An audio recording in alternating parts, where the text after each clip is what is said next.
अस्सलाम वालेकुम। सब लोग कैसे हैं? ठीक ठाक हैं? उम्मीद है सब लोग खैर आफियत से होंगे।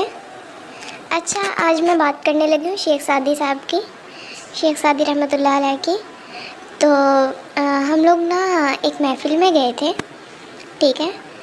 तो वहाँ पे एक औरत थी, तो वो बात कर रही थी।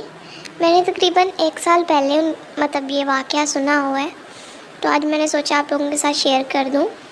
वाक़या कुछ इस तरह है कि एक आदमी था, ठीक है। तो वो गुज़र रहा है, उसे ना बहुत भूख लगी है, रास्ते से गुज़र रहा है। तो एक ना सेब का बाग है, ठीक है। और सेब ना ज़मीन पे गिरा हुआ है, ठीक है। बाग से गिरा हुआ है, रास्ते में पड़ा हुआ सेब। उस आदमी ने भूख की शिद्दत की वजह से ना, मतलब भूख बर्दाश्त नहीं हो रही, इस वजह से वो सेब उठाया है और सेब खा लिया है, ठीक है। उसके बाद थोड़ा सा आगे गए तो पेट में ना दर्द शुरू हो गया।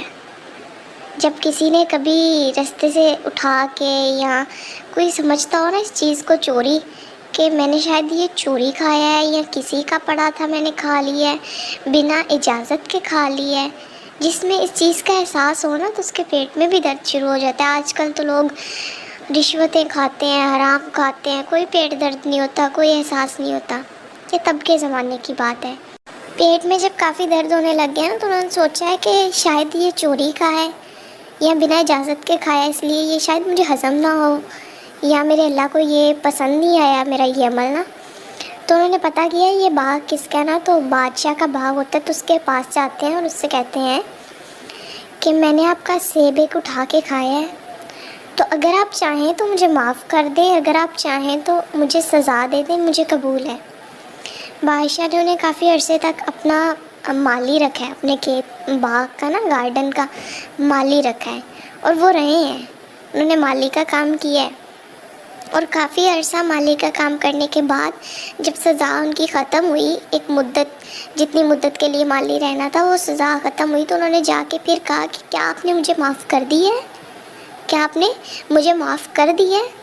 उन्होंने कहा है कि अब तुम्हारी एक और सज़ा है, तुम्हें एक लड़की से शादी करनी होगी, मेरी बेटी से।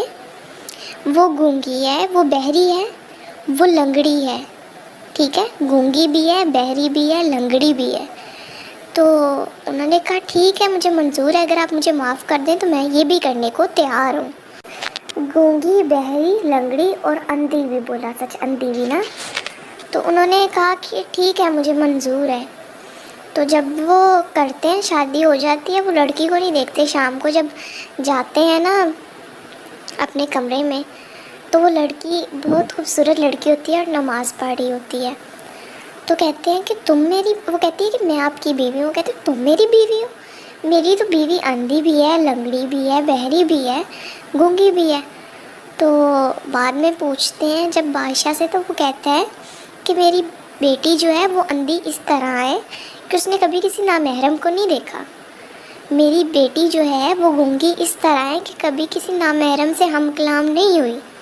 मेरी बेटी जो है वो बहरी इस तरह है कि कभी किसी नामहरम को मतलब सुना नहीं है उन्होंने।